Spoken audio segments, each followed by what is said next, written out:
So yun guys, dito ay sa Petron, magpapahangin ako ng gulong kasi may problema kasi yung gulong ko sa likod.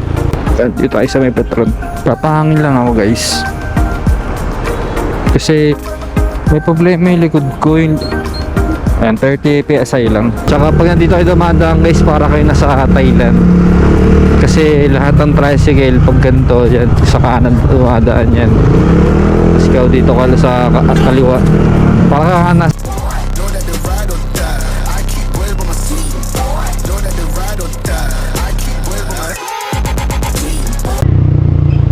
na yung pinagbabawal ng daan. Joke lang.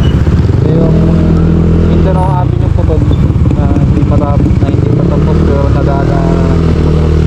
Motor lang yung pwedeng dumaan dito guys. Dilim. Ito nga pala guys is PA Night Trigger by 01 Motor. Pasensya na guys na kung medyo malabo yung boses ko kasi sobrang mahal ng mic. Di ko alam saan ako kukuha ng meron ng Racing Boy ba yung taong tawagin, basta yung ganun Racing Boy, ewan ko basta yun, ganung term siya.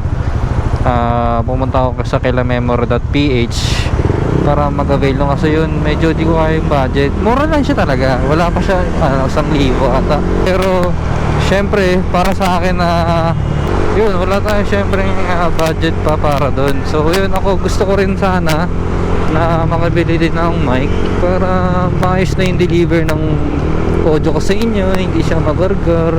Kasi alam ko guys ngayon, panigurado ngayon medyo magargar tong boses ko ngayon sa'yo, tsaka mahangin. Parang mas static kasi mahangin eh. So yun, iniina ko na lang din yung boses ko para kahit pa paano hindi siya sabog or sa static talaga. I mean guys, sana naman may mag-sponsor, joke lang.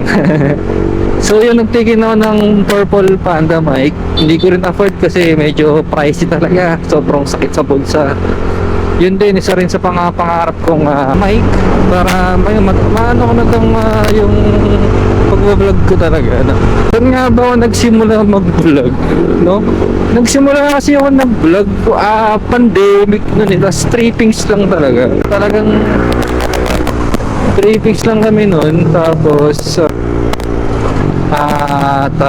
yun, hindi ko naman din alam na tutuloy-tuloy ko yung vlog hanggang sa nakabili ng GoPro. Sinaswerte din.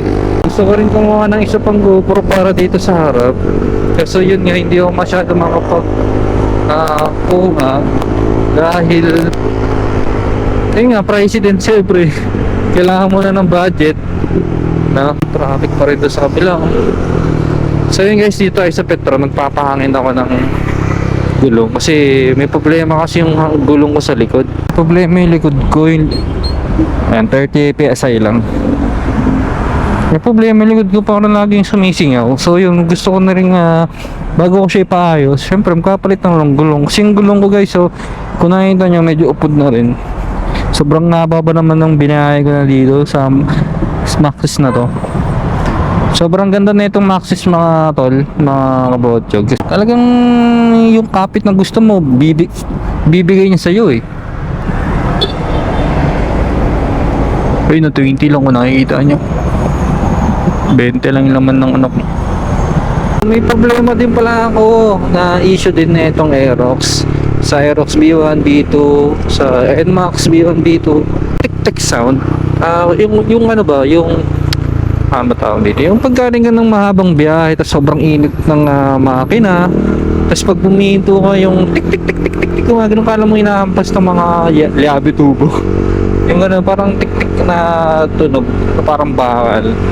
Yun talaga hindi ko masolusyonan. Nanap na ako ng hanap pero di ko sure. Pero ang sabi daw ng iba, pwede daw sa magneto, pero not sure. Nag-research na ako.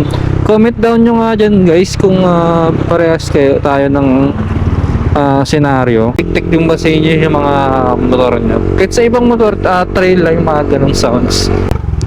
Siyempre malong gasolina na ngayon. Eh di yun, ginawa kong ano na lang, kahit ayoko siyang pag-commute, kami sa makakatipid. Yun lang guys, tamang tipid lang talaga. Ito yung lihim na lugusan ng Muñoz. Tsaka pag nandito kayo dumadaan guys, para kayo nasa Thailand. Kasi lahat ng tricycle pag ganito yan, sa kanan dumadaan yan. Tapos ikaw dito ka sa kaliwa, para ka nasa Thailand. Ewan ko kung bakit ganito, pero ewan ko kung bakit ganyan, pero wala, nasanay na rin ako kakahatid sundo dito. Tanggalin na natin to. Ayun na.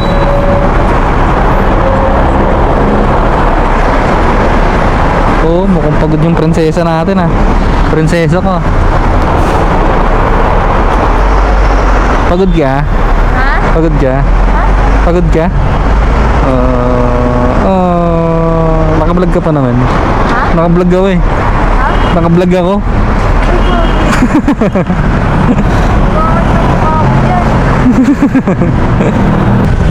Oo. Oo. So yung mga moto, nandito na kami ngayon sa Congressional Intersection.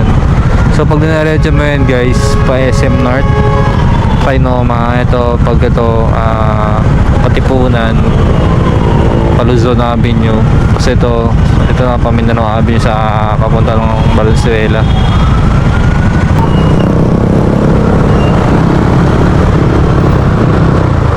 Uy, traffic na naman dito sa Mindanao Avenue guys. Potsog no, sa mga nagtatanong pala, baka nagtataka sila kasi may nakikita kasi ako. Bakit daw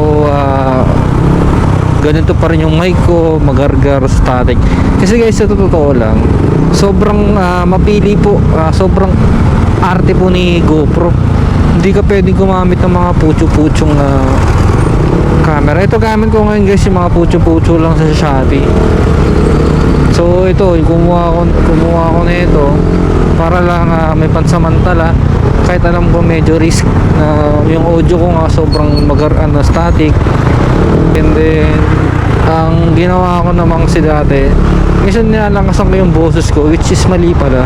Mas lalo kang mag-i-static kasi kaharap ko na yung mic nasa bibig ko na mismo, sa harap yung so kailangan ko na lang, inahan ko na lang din boses ko para hindi siya mag-static. Yun guys, sobrang hirap talaga pag once na nag-GoPro kayo guys, sobrang hirap humanap ng matinong mic. Siguro pinaka mababang mic na makakuha mo na sa kanya is nasa 1,000. Yung 1,000 na yun guys, ano pa yun, pag nasa 80 to 100 ang takbo mo, magi-static pa rin yun.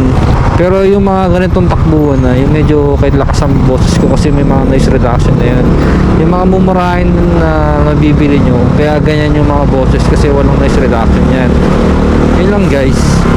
Kaya yun kung bakit ganito pa rin yung mic ko. Dapat pa rin ako kumuha ng matinong mic kasi sobrang mahal. Mapili po kasi si GoPro. Pansin nyo po sa ibang mga nag-vlog, ang gamit po nila ang Purple Panda mic kasi yun talaga pinaka the best kay GoPro.